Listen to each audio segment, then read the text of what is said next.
Convert, and we back with another video, dog. I know we haven't made one since my NFL mock draft, but we're back for the NBA mock draft. It's been a week or two since Golden State won the championship. The draft's tonight at 7 o'clock. So I want to get through, had this little mock draft for y'all just so y'all can see what's up.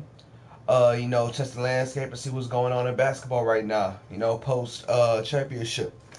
So we're going to get right into it. Just to let y'all know, I'm doing the top 25 picks. These are all my predictions. Some predictions will be what I think should happen, and some will be what I think will happen. But, I'm just going to let it happen, and hopefully you guys like it. So, drop a subscription and a comment, like all that, and thank you. And let's get right into it. Number one, we have the consensus number one overall pick, point guard out of Washington, Markelle Fultz. Now, Markelle, he's a very, very, very, very high-touted prospect out of Washington. He has a really consistent jump shot. I feel like his handles are really, really nice. He has a really nice move he gets to the basket with. Right here, I'll be playing with him just because I want to show y'all something while I'm talking. So yeah, I'll be playing with him in this game. You guys can see that he is really good at getting to the basket, but he also has a nice mid-range shot and he can spot up. But yeah, he's a consensus number one overall pick, and that's about it. Number two, the Los Angeles Lakers. There's been a lot of hype around this pick. Want to know if they're going to pick Lonzo or, just want to see what's going to happen concerning this pick. And I definitely have them taking a point guard out of UCLA, Lonzo Ball. I feel like he's the best player in this draft. He's my favorite player in this draft. He's a leader, great passer. He's 6'6", playing point guard, so he can make some noise on the defensive end if he develops that side. And man, he's just an all-around really good leader and a good guy to have in your team. You know that they traded D'Angelo Russell the other day, so having a good young stud point guard out there really helped them a lot. That being said, number three overall pick, it's Boston. I had them taking the forward from Kansas. Some say who is the best player in this draft, in Josh Jackson. Now, Josh Jackson, before the trade between the Celtics and the 76ers, a lot of people are thinking they might take Josh Jackson with the number one overall pick just because he's their favorite player. And their mindset right now is, let's trade this pick, get some picks in the future, because the guy we want, we can get him at 3 instead of 1. So I really like that Danny Ainge pulled that trade off and got him down to 3. And he's an uber athletic guy. Kind of reminds me of the guy that took last year, Jaylen Brown, out of Cal. He's uber athletic. When he was at Kansas, he was kind of forced to play the 4 a lot of the time. But with him doing that, I feel like he's offensively, he's gained a lot of insight on how to play off ball.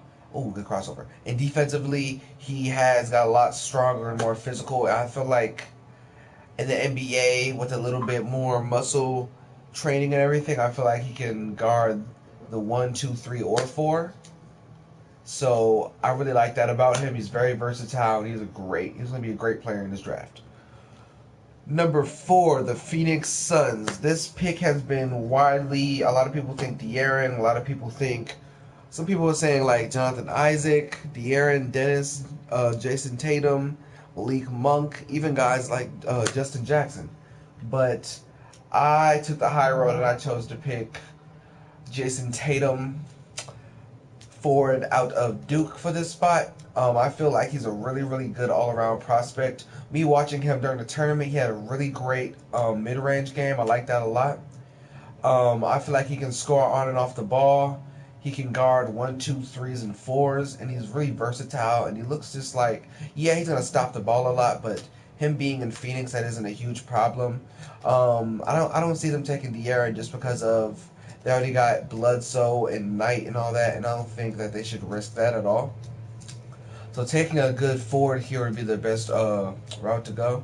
And I feel like I like this pick a lot, and I feel like he will next year be I don't know in the conversation for Rookie of the Year, but he'll have a really nice rookie season. Next at number 5, Sacramento Kings. Now, a lot of people are gonna not like this pick at all, but I have the Sacramento Kings taking. Oh shit! What happened? I have the Sacramento Kings taking Dennis Smith, point guard out of NC State. Um, Prior to his freshman season at NC State, wow, Dennis Smith was very highly touted. A lot of guys were thinking he was gonna go like maybe 1 or 2 in the draft. They thought he was going to be better than Lonzo, better than Markel, better than Frank, De'Aaron, all them. So now the hype didn't really live up with him, but I feel like he can be a nice commander of the offense. I feel like he's very athletic and fast and quick, and I think Sacramento needs a guard that they can stand behind. You know, they don't have anyone. They have a solid 2 that is kind of young in Buddy Hield, saying that he did stay 4 years in college, but he is still relatively young going into his sophomore season. Oh, I did not even see the clock.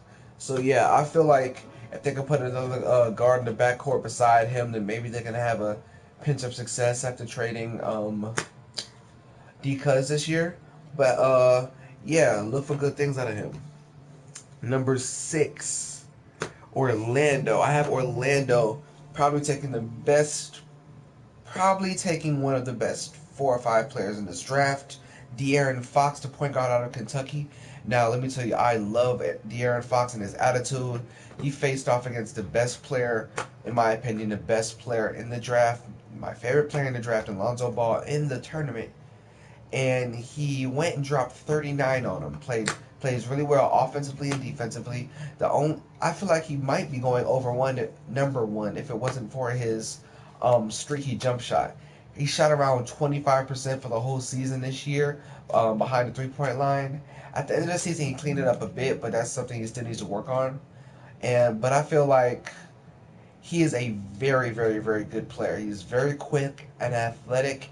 He enjoys playing defense, unlike a lot of guards in this league, which is very, very valuable.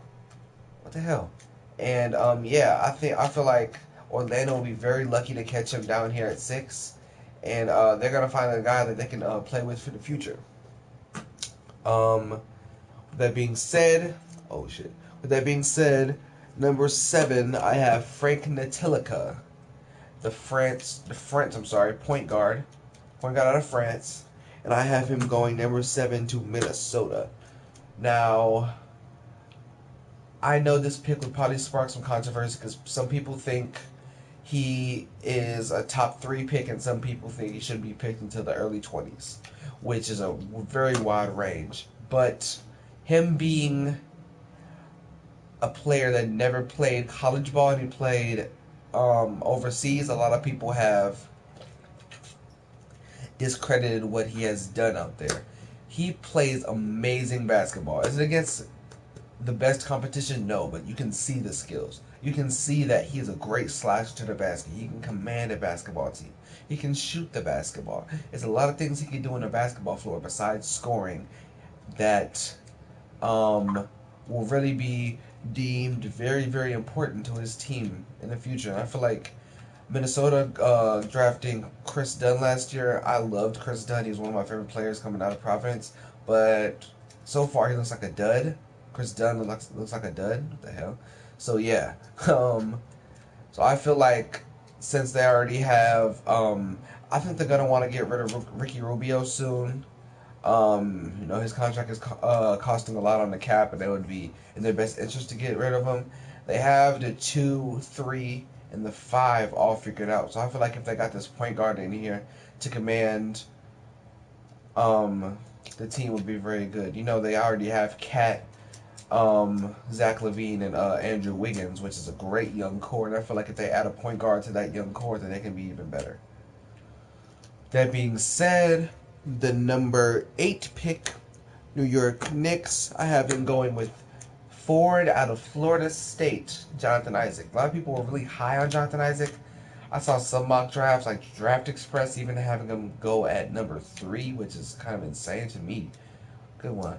But, yeah, I feel like he's a really good all-around player. I I didn't watch him too many times just because they're not the best basketball program, Florida State. But when I did watch him this past year,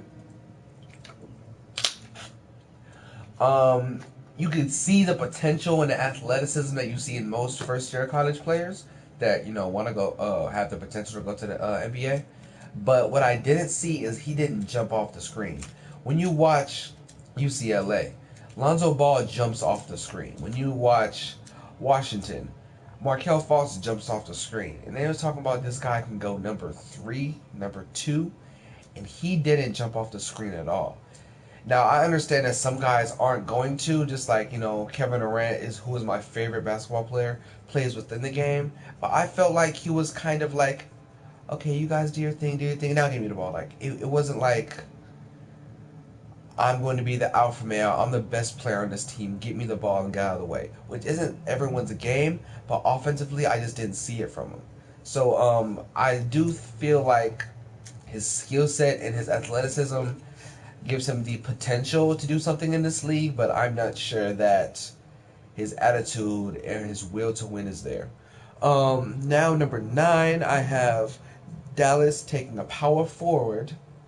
Yes, a power forward for Dallas from Arizona, and that would be, I can't pronounce his name correctly, Lauri Markkanen. Now this kid, a lot of people were really, really high on.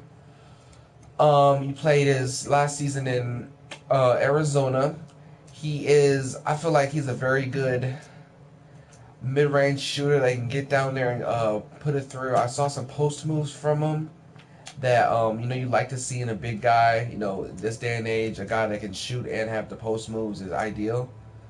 So I liked seeing that. A lot of people were really high on him. I just don't see the hype. I don't understand it.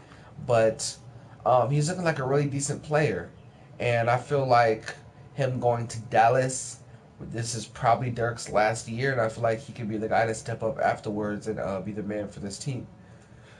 Okay, now the number 10 overall pick, Sacramento's second pick of this round. I had them taking the guard out of Kentucky, and that is Malik Monk. Malik Monk is one of my favorite players in this draft.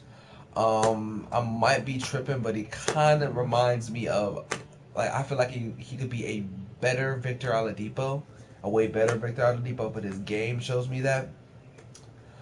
He's the size of a point guard, but he can play 2. He's a great shooter, great slasher. Very, I won't say the best athlete in this draft, but he's a very, very, very nice athlete. What else can I say about this kid? Him and De'Aaron Fox worked very well together when they were at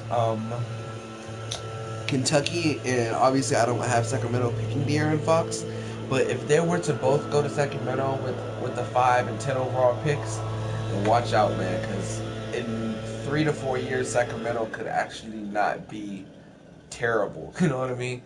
But yeah, I like these. I like the kid. I like the kid a lot.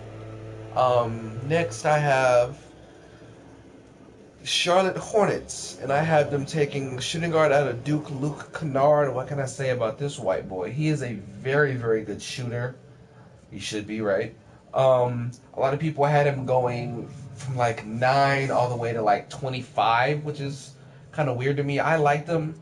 I feel like he was a really good scorer. I feel like he was very prideful on defense. I don't want you to score. That's my job. Right now. I'm trying to not let this dude in front of me score, and I like that. I like that in a player. And he was one of the best, actually, yeah, one of or the best player on that Duke team.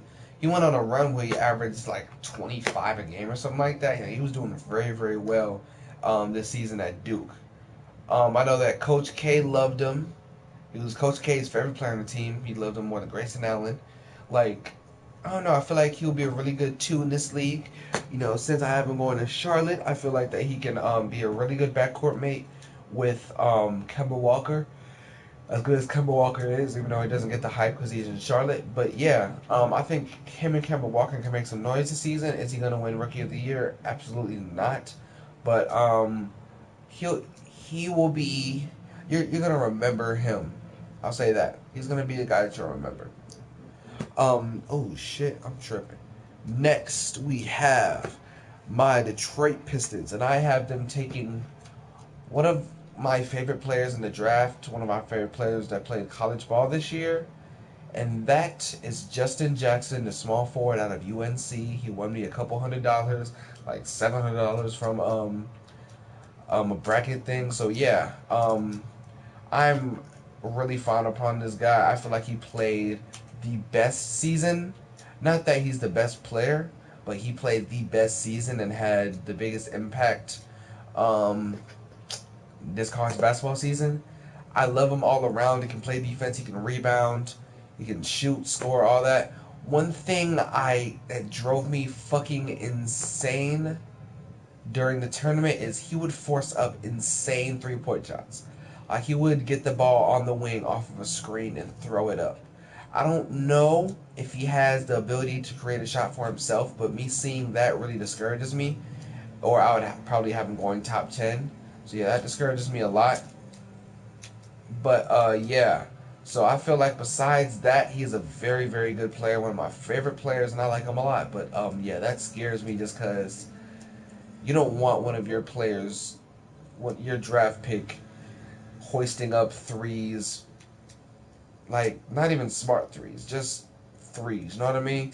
So yeah, it was like really ugly shots, really bad shots that he should have took. And would he make one every once in a while? Yeah, but when you're trying to beat Gonzaga, teams like that, that's just something you can't do. And he almost lost me a couple $100. That being said, number 13, Denver. I have Denver selecting power forward out of Wake Forest and I said tripping Justin. I said Justin Jackson. Shit, John Collins. So many J's. Oh my god, John Collins. He's another one of those white guys that doesn't really jump off the screen. Um, what else can I say about this kid? He shoots a decent mid-range shot. He can spot up, rebound, all that stuff. Everything that you want a good forward to do. And I don't see him being a starter with Jokic and everything there, but in the coming years, I feel like might be able to develop into a Steven Jackson of types. I feel like that's his peak, maybe a Steven Jackson type player. That being said, number 14, I have the other Collins, Zach Collins, power forward, a center out of Gonzaga. Now, me watching him throughout the tournament and him getting to the national championship, I wouldn't say I was too impressed. You know, I feel like he was just another guy that didn't jump off the screen. That when you're watching the national championship, you would never say, "Dang, he's getting drafted in the first round of the NBA draft." Like like he's just not one of the guys that that fits the role. I feel like he's just like the other Collins. That he will definitely be in this league for a long time, but I don't know if he will be a star or a starter in this league. Next, number 15, Portland. I had him taking a shooting guard out of Louisville, Donovan Mitchell. Now, Donovan, I didn't watch too much on this kid, but he can shoot the ball for damn sure. He can shoot that basketball. One of my favorite shooting guards in college basketball this year, definitely. Yeah, besides like my man from Oregon, he was probably one of my what the hell happened? He was one of my favorite shooting guards this year.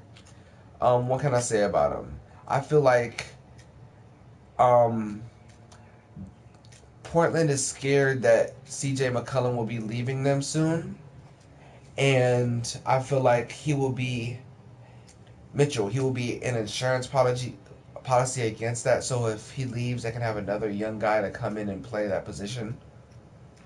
And yeah, I feel like if CJ McCollum was to leave, then him and Damian Lillard could make some noise in that backcourt. And with old dude that just went there from Jusuf Nurkic, when he just came from Denver, I feel like them as a trio could do well and maybe make the playoffs in this league in the future. That being said, number 16, Chicago. I have them taking, I can't pronounce his last name, OG Anunoby, Ford from Indiana. Though I can't pronounce his last name, he is one of my favorite players in this draft. I watched him in Indiana, and I really like the way that he can score on and off the ball. He can drive on you. He's a very great athlete. He can beat you off the drive or off the dribble. Um, he can shoot spot up off the dribble. Everything. I like him a lot. I'd like to see him do a bit better on defense and on the boards concerning his size, but besides that, I feel like he did a really good job, and I feel like he'll be a player that's going to be in this league for a while. Yeah, that's about it. Next, number 17, I have Milwaukee taking Jared Allen from Texas. I heard a couple guys saying that Jared Allen was the best player to come out of Texas since Durant, which is complete bullshit. But yeah, he's one of the white big men, just like all the others. His shot isn't as nice as the others, but he can put some post moves on you. He can get some rebounds. He was a decent passer, and I feel like with him being in Milwaukee, him and Thon Maker can come up together and make some noise. I'm actually only gonna do about 20 picks right now because I have some stuff to do before the draft. So yeah, number 18, I have Indiana taking the power forward out of Michigan, DJ Wilson. What can I say about him? He's a big, strong guy. He's really tough. He goes and fights for boards, fights for hustle points, stuff like that. And I really like that kind of player. And I feel like him being in Indiana, I don't think that Paul George is gonna be there. Like concerning the next day, I really think he's gonna be in LA, and within the next couple hours. So him and Miles Turner can be that young core that they start to build around as they try to find another great wing player. Next we have number 19, Atlanta. I've been taking the center from Kentucky, Bam Adebayo. Now, Bam, I watched him in Kentucky. He didn't get the minutes he should be getting, but I watched him. He was a decent player. He's not like the cockiest guy, but he's a very, very, very nice post player. He's very strong. He can grab you some rebounds. Not the best passer and not the most natural scorer, but I feel like he can develop that within the next few years, and I feel like he'll be a very good player. And the last pick I'm going to cover, number 20 for Portland. I've been taking Lonzo's running mate, power forward from UCLA, TJ Leaf. TJ Leaf, some people are saying, is better than Lonzo, has a more higher ceiling, was more influential to that locker room in UCLA, which is all bullshit, but bullshit aside, TJ Leaf is a very, very, very nice prospect in this draft. He is a very tenacious rebounder. He can shoot the basketball. He actually can dribble the basketball as well. I saw him as the co-leader of the team besides Alonzo, and I feel like in a year or two he'll be a very viable starter in this league. And so that's all the picks we're going to cover. Thank you guys for watching. I appreciate it a lot. Please like, comment, and subscribe for more videos. And hope you guys enjoy watching the draft tonight, man. Stay safe. Much love.